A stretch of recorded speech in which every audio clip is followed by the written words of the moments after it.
कैसे भगवान शिव की पूजा करनी चाहिए ये हमें बताया गया है। बड़े ध्यानपूर्वक सुने।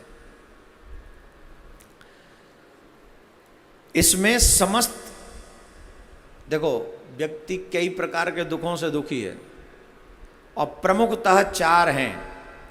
चार दुख सबसे बड़े दुख हैं और शिव पूजन करने के बाद ये चारों दुख सहज में ही समाप्त हो जाते हैं। बताएं, वो चार दुख हैं। सबसे पहला दुख है दरिद्रता। जब घर में दरिद्रता आ जाती है, जब घर में रोटी भी नहीं होती खाने को, तो अच्छे से अच्छा आदमी टूट जाता है और फिर कोई धर्म भरम सूझता नहीं है। फिर तो लगता है पहले पेट भरो। अब भूखा आदमी तड़प रहा, वो संत महात्मा त्यागी और दिव्य आत्माओं की बात मैं नहीं कर रहा हूँ, वो तो फिर निराहार ही रहते हैं। वो तो वायु का आहार करते हैं, सूखे पत्तों का आहार करते हैं, कुछ भी कर लेते हैं। लेकिन जो हम जैसे तुम जैसे तुच्छ प्राणी हैं, गृहस्थी हैं, बाल गोपाल छोटे छोटे हैं, रोटी खाने को ना हो और तब कोई कहे शिव पुराण की कथा सुनो, शिव कथा सुनो। एक तरफ नौकरी मिल रही है 10,000 रुपये महीने की, तो वो टाइम है जॉब करने का, और एक वही टाइम है शिव कथा सुनने का। अब बताओ क्या करोगे? पंडित जी तुम्हें तो बाद में भी सुन लेंगे, पहले 10,000 कलेक्ट करने दो। क्यों? क्योंकि बच्चों का पेट भरना है। तो दरिद्रता अच्छे से अच्छे धर्मात्मा का मन बदल सकती है। तो सबसे बड़ा दुख है दरिद्रता। और दूसरा, दरिद्रता सबसे बड़ा दुख है। और दूसरा, शरीर में रोग लग जाए। कोई शरीर में रोग लग जाए, तो शरीर में जब रोग लग जाता है तब भी कोई धर्म वर्म अच्छा नहीं लगता है, भजन भी मन नहीं करता। भजन कहाँ मन कर, भजन होता ही नहीं। संत महात्मा और उन पहुंचे हुए लोगों की बात मैं नहीं कर रहा हूं। लेकिन सर में दर्द भी हो तो माला हाथ में नहीं आती है। फिर बुखार भी हो जाए थोड़ा सा, बुखार का तो नाम ही मत लो आजकल, नास जाए या बुखार को, यानी ऐसी दुनिया बना दे। बुखार मीन्स कोरोना, तो बुखार का नाम ही मत लो। थोड़ा सा भी इधर उधर, थोड़ा मन पैरों में दर्द हो जाए, शरीर में दर्द हो जाए, कुछ हो जाए, तो भजन में मन सबसे पहले वहीं से छूटेगा। बोले चलो कल करेंगे, आज तबीयत ठीक नहीं है, कल कर लेंगे। और यह बात की गारंटी है, ये समझे बैठा है कि मैं कल तक जिंदा रहूंगा। ये सोचे बैठा मैं कल से पहले मरने वाला नहीं हूं, मैं कल तक तो जिंदा रहने ही वाला हूं। क्या पता सर का दर्द ही ले जाए। बोले ऐसे कैसे सर का दर्द कोई ले जाता है? ले जाता है। जिनको सर का दर्द भी नहीं हुआ वो भी सोते सोते रह गए। ले जाने वाले को तो पता नहीं कैसे ले जाए। तो सबसे पहले भजन छूटता है कब? जब रोग लग जाता है। पहला दुख है दरिद्रता, दूसरा दुख है रोग। जब शरीर में रोग लग जाता है फिर व्यक्ति धर्म से दूर हो जाता है। और दुख है तथा शत्रु। तीसरा, कोई शत्रु आपके पीछे पड़ जाए, कोई शत्रु आपके पीछे पड़ जाए, शत्रु आपको दुख देता रहे, ये भी तीसरा दुख है। परंतु जो शिव की पूजा करते हैं वो दरिद्रता से निवृत्त हो जाते हैं। वो रोगों से, मैं ये कथा इसलिए बता रहा हूं कि रोग जो आज हम जिसके लिए कथा कर रहे हैं कि आपके परिवारों के रोग समाप्त हो जाएं, दरिद्रता से निवृत्त हो जाते हैं।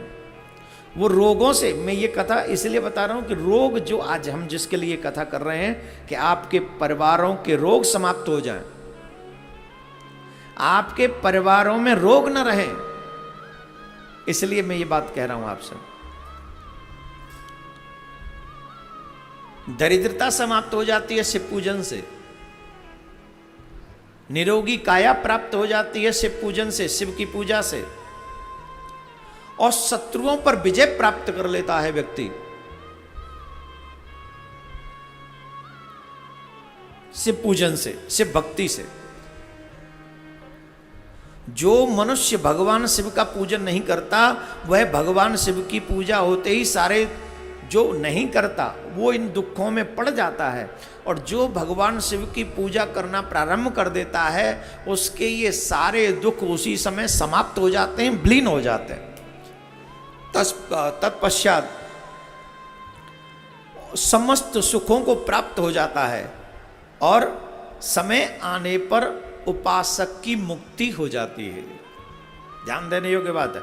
अब ये बात फिर मैं कह दूं, जो बात मैं शिव जी के लिए कह रहा हूं वही तुम्हारे इष्ट देव पे भी लागू है, चाहे तुम्हारे इष्ट राम हो, चाहे देवी हो, चाहे शिव जी हो, चाहे जो भी हो। क्योंकि शिव कथा कर रहा हूं इसलिए शिव जी की बात यहां चल रही है। ये ही कथा आपके इष्ट देव पर भी लागू होती है। अगर निष्ठा के साथ आप अपने इष्ट की आराधना करना प्रारंभ कर देते हैं तो समय आने पर उसी एक मंत्र से आपकी मुक्ति हो जाती है। बोलो राधे राधे। ब्राह्मण क्षत्रिय वैश्य इत्यादि लोगों को संपूर्ण कामनाओं की सिद्धि के लिए भगवान शिव का क्रम से विधि अनुसार भगवान शंकर का पूजा करना चाहिए। प्रातः काल ब्रह्म मुहूर्त में उठकर गुरु तथा शिव का स्मरण करके चिंतन एवं भगवान विष्णु का ध्यान करे, फिर मेरे देवताओं का भी स्मरण करे, जो भी इत्यादि देवता हैं वो क्रम बता रहे हैं, और फिर शिव जी का स्तोत्र पाठ पूजा करके शंकर जी की विधि पूर्वक नाम ले। उसके बाद सैया से उठकर निवास स्थान से, देखिए मैंने कहा था एक एक चीज का वर्णन है। अब मुझे नहीं पता क्योंकि मैं वास्तुशास्त्र के विषय में ज्यादा जानता नहीं हूं। टॉयलेट वगैरह भी, क्योंकि पूर्व काल में जंगल में जाया करते थे सब लोग, घर में तो टॉयलेट होता नहीं था। तो यहां इसमें लिखा हुआ है कि निवास स्थान से दक्षिण दिशा में जाकर मल का त्याग करना चाहिए, दक्षिण दिशा में, और किसी दिशा में नहीं। तो वास्तुशास्त्र को जानने वाले लोग भी आपके घर के, आपके बेडरूम की शायद दक्षिण दिशा में ही वो टॉयलेट वगैरह बनाते हैं। नहीं बनाते तो वो जाने, मेरा काम ये नहीं है। और वर्ण व्यवस्था के अनुसार किस तरीके से मल के द्वार को साफ करना चाहिए पुराण में वर्णन। ब्राह्मण को 5 बार, क्षत्रिय को 4 बार, वैश्य को 3 बार और शूद्र को 2 बार। पूर्ण शुद्धता का यहां पर वर्णन किया जा रहा है। और मैं ये कथा इसलिए कह रहा हूं, ये प्रसंग इसलिए कह रहा हूं कि हम लोग उसमें अशुद्धता बरतते हैं। पहले तो जल का लोटा लेके जाते थे, आजकल तो हाथ ही नहीं लगाते, ऐसे ऐसे सिस्टम आ गए हैं। और उसी अपवित्रता के साथ हम जाके पाठ पूजा करेंगे तो ईमानदारी से बताओ, हम लोग देश से विदेशों में चले गए। आई एम सॉरी, मैं इस बात को क्लियर कह रहा हूं, जो विदेशों में मुझे सुन रहे हैं बुरा मत मानिएगा, मेरा काम है इस पुराण के सत्य को आप तक पहुंचाना। प्लीज अगर आपको अच्छा ना लगे तो उसे इग्नोर कर दीजिएगा। टिश्यू पेपर अपवित्र है, ध्यान देंगे मेरे शब्दों को, कम नहीं बोल रहा हूं, ज्यादा समझिएगा। न जल का प्रयोग होता, पूर्व काल में मिट्टी का प्रयोग होता था, फिर जल का प्रयोग होने लगा, अब टिश्यू पेपर का प्रयोग करते हैं लोग। तो अशुद्धता, पूर्ण अशुद्धता है। भोजन बनाओगे तो अशुद्ध रहेगा, भजन करोगे तो, बोल रहा हूं ज्यादा समझिएगा। न जल का प्रयोग होता, पूर्व काल में मिट्टी का प्रयोग होता था, फिर जल का प्रयोग होने लगा, अब टिश्यू पेपर का प्रयोग करते हैं लोग। तो अशुद्धता, पूर्ण अशुद्धता है। भोजन बनाओगे तो अशुद्ध रहेगा, भजन करोगे तो अशुद्ध रहेगा, और वो उतना प्रभावी नहीं होगा। अब विदेशों में हम जाते हैं तो कई बार हमें भी ये सब फेस करना पड़ता है, पर हम ठहरे इंडियन, हम अपना माइंड लगाए बिना मानते नहीं। तो कोई कहता है हाँ महाराज, मैंने कहा हमको एक पानी की बोतल चाहिए जल पीने के लिए, हम ठहरे, वैसे आदमी हम लोग इंडियन, अपना जुगाड़ हर जगह करते हैं। इवन फ्लाइट में भी सिस्टम नहीं है जल का, तो भी हम कहते भैया एक पानी की बोतल दे दो, प्रयोग करना ही। वैसे तो कहते हैं कि आपत्ति काले मर्यादा नास्ति, पर मर्यादा वहां नास्ति जहां विपत्ति हो, और जहां तुम अरेंजमेंट कर सकते हो वहां तुमको करना चाहिए। और जो विदेशों में अपने घर बना के रहते हैं वो अरेंजमेंट कर सकते हैं, और किया है कई लोगों ने, क्योंकि हम जब जाते हैं तो कई जगहों पे हमको वो व्यवस्थाएं मिलती हैं, तो हम समझ जाते हैं कि अपने संस्कारों को इन्होंने जिंदा रखा है। और रखना भी चाहिए। जिस घर में ठाकुर जी की पूजा है, जिस घर में ठाकुर जी की छवि है, उस घर में निश्चित तौर पर इस बात का, शुद्धता का ध्यान रखना चाहिए। जल का प्रयोग होना चाहिए शौच इत्यादि के कर्मों में। ये मैं नहीं, कैसे इसका वर्णन किया गया है आप समझो, पुराण में इसका वर्णन है, मैं पढ़ के बोल रहा हूं। ये रुद्र संहिता में वर्णन किया गया शिव पुराण में। बोलो राधे राधे। जोर से बोलना पड़ेगा, जोर से बोलना पड़ेगा। तो मल द्वार को पूर्णतः शुद्ध कैसे किया जा सकता है वो उन्होंने बताया। फिर ये तो बिल्कुल भी नहीं कर पाओगे। देखो, हाथ साफ करने मिट्टी से, शौच होने के बाद में हाथ साफ करने मिट्टी से। कैसे? बाएं हाथ से 10 बार और दोनों हाथों से 7 बार मिट्टी लगा कर धोए। बाएं हाथ को साफ करने में काम करते हैं तो इसको 10 बार और फिर दोनों हाथों को 7 बार मिट्टी से धोएं, तथा प्रत्येक पैर में 3-3 बार मिट्टी लगाएं। पैर भी धोने पड़ेंगे क्योंकि गए तो अपवित्र स्थान पे पैर ही थे, तो पैर को भी 3-3 बार मिट्टी लगाएं। फिर दोनों हाथों में भी मिट्टी लगाकर धोएं। स्त्रियां भी इसी क्रम का पालन करें और स्त्रियां भी इस नियम को पूर्णतः से फॉलो करें। अच्छी तरह से मिट्टी लगाकर उन्हें अपने आप को शुद्ध रखना चाहिए, हाथ धोने चाहिए। उसके बाद दांतुन कैसे करनी चाहिए, दांतुन का भी नियम है, और कब दांतुन नहीं करनी चाहिए उसको भी बताया है। ध्यान से सुन लें।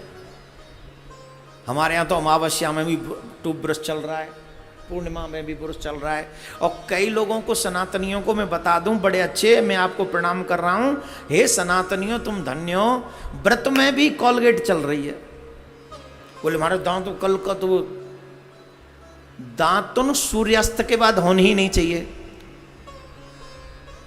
सूर्यास्त के बाद कोई टूथपेस्ट नहीं होगा, आपके दांतों की सफाई नहीं होगी सूर्यास्त के बाद। मैं नहीं, शिव पुराण इस बात को कह रहा है। वहां दांतुन कहा गया, टूथपेस्ट नहीं। दांतुन फिर भी शुद्ध है आपके टूथपेस्ट से। आप अपने बच्चों को कहें भोजन कर लिया, बोले हाँ कर लिया, दूध पी लिया, जा ब्रश करके आ, फिर सोना। सिर्फ कुल्ला करवाइए, ब्रश नहीं। जितना भी करवाना सूर्यास्त से पहले पहले करवा लीजिए। और इस बात को ध्यान से सुने, वो लोग जो वाकई भगवान की भक्ति करना चाहते हैं, जो नहीं चाहते, you do whatever you want, you are free from my side, मेरी तरफ से आप फ्री। लेकिन जो वाकई चाहते हैं कि हम पूर्ण शुद्धता के साथ भगवान शिव की पूजा करें, श्री श्याम सुंदर की पूजा करें, युगल सरकार की पूजा करें, वो इन नियमों को फॉलो कर सकते हैं, करना चाहिए। You should follow this rule. बताऊं कि हिंदू, मैं तो बता ही देता हूं, मानो न मानो खुशी आपकी, हमें क्या। जब हम पढ़ के आए, मेहनत करके आए, तो कुछ तो बताएं। ऐसे थोड़ी बता रहे हैं, मेहनत करनी पड़ी। शिव पुराण कहाँ पढ़ा था हमने, तो भागवत में ही लगे रहते थे, राम कथा में।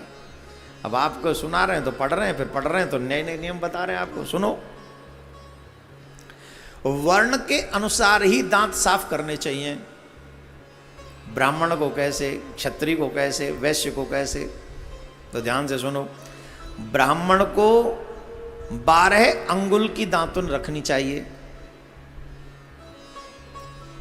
8 और 4 इतनी लंबी ब्राह्मण को रखनी चाहिए। 12 अंगुल की दांतुन ब्राह्मण को रखनी चाहिए। 11 अंगुल की दांतुन क्षत्रिय को रखनी चाहिए। 10 अंगुल की दांतुन वैश्य को रखनी चाहिए। और शूद्र भाइयों को 9 अंगुल की दांतुन रखनी चाहिए, और उस दांतुन का प्रयोग उनको करना चाहिए। यह दांतुन का मान बताया गया है मनुस्मृति के अनुसार। मनुस्मृति के अनुसार किन किन दिनों में दांतुन नहीं करनी चाहिए, ये भी सुन लें। मतलब आपको ब्रश किन दिनों में नहीं करना है। हर दिन ही मत घिसते रहा करो, वैसे भी टूटना ही है, आज नहीं तो कल। वैसे साफ रखो, जब तक लगे रहेंगे तब तक अच्छे लगोगे, पर साफ भी अपने उन्हीं टाइमों में रखो जिन दिनों में हमारे शास्त्र इसकी अनुमति देते हैं। तो क्या करना चाहिए? यह दांतुन मनुस्मृति के अनुसार कुछ दिनों में, जैसे काल दोषक विचार करके दांतुन नहीं करना चाहिए, उसका त्याग कर देना चाहिए। षष्ठी के दिन, प्रतिपदा के दिन, अमावस्या के दिन, नवमी के दिन, व्रत के दिन, सूर्यास्त के समय, रविवार तथा श्राद्ध दिवस में दांत मांजना वर्जित है। दांत साफ करना वर्जित है, कॉलगेट करना, टूथपेस्ट करना वर्जित है। श्राद्ध में भी जिन दिनों में आप अपने पितरों का तर्पण करते हैं उन दिनों में भी आपको नहीं करना चाहिए। दांतुन के पश्चात तीर्थ जल में स्नान करना चाहिए। अब घर में क्या करें, घर में तीर्थ जल नहीं हो तो या तो गंगा जल हो, तो जिस जल में आप स्नान करते हैं उस जल में गंगा जल, जमुना जल इत्यादि मिला लीजिए। अगर ऐसा नहीं है तो कलयुग के लोगों के लिए एक बहुत अच्छा लाभ ये दिया गया है, स्नान करते समय गंगा, त्रिवेणी संगम, सागर, यमुना, नर्मदा, कावेरी, गोदावरी, किसी भी आध्यात्मिक मंदाकिनी इत्यादि गंगाओं का आप जब स्मरण करेंगे तो मात्र स्मरण मात्र से, नाम मात्र से, जो विदेशों में रह रहे हैं, क्योंकि कल हमको बता रहे थे 83 कंट्रियों में ये कथा सुनी जाती है, तो 83 कंट्रीज, अगर वहां 10-10, 20-20, 50-50 आदमी भी सुन रहे होंगे तो उन घरों तक ये आवाज पहुंचनी चाहिए कि आप प्रत्येक दिन गंगा में स्नान करने का लाभ ले सकते हैं। कैसे? कि आपको चाहिए जिस समय आप गंगा में स्नान कर रहे हो उस समय आप जब आप अपने वॉशरूम में स्नान कर रहे हो तो मात्र गंगा जी का नाम स्मरण कर लीजिए, जमुना जी का नाम स्मरण कर लीजिए। गंगे तु दर्शनार्थ मुक्ति, जमुना मैया की जय हो। मन से ये भाव रख लीजिए, मैं गंगा में, जमुना में, समुद्र में स्नान करने का बहुत बड़ा महात्मा है। तो मन से ये भाव रख ले कि मैं समुद्र में स्नान कर रहा हूँ, मैं संगम में स्नान कर रहा हूँ, मैं गंगा में स्नान कर रहा हूँ। तो जहाँ स्नान कर रहे हैं वहीं बैठे बैठे बैठे बैठे आपको इन नदियों का, जो आध्यात्मिक नदियाँ हैं, उनका स्नान करने का लाभ मिल जाएगा। बोलो राधे राधे। इसमें लिखा है विशेष देश काल आने पर मंत्रोच्चारण पूर्वक स्नान करना चाहिए। देश में विदेश में कहीं भी रहोगे इसका लाभ मिल जाएगा। शिव जी की पूजा से पहले गणेश जी की पूजा करनी चाहिए। द्वारपालों की, दिक्पालों की भली भांति पूजा करके पीछे देवी देवताओं के लिए पीठासन कल्पना करना चाहिए। अष्टदल कमल बनाकर उसमें भगवान शिव की स्थापना करनी चाहिए। उनको, भगवान शिव को वहाँ पर बैठालना चाहिए। फिर ध्यान कैसे करना चाहिए कि उनके 5 मुख हैं, 10 भुजाएं हैं, शुद्ध स्फटिक के समान उज्ज्वल कांति वाले हैं, सब प्रकार के आभूषण उनके श्री अंगों को विभूषित करते हैं तथा वे वाग चर्म को धारण करने वाले हैं। इस तरह ध्यान करके ये भावना करे कि मुझे भी इनके समान ही रूप प्राप्त हो जाए।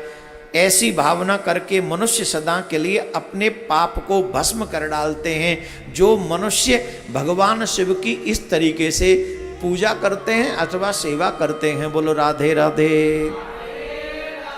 जोर से बोलना पड़ेगा।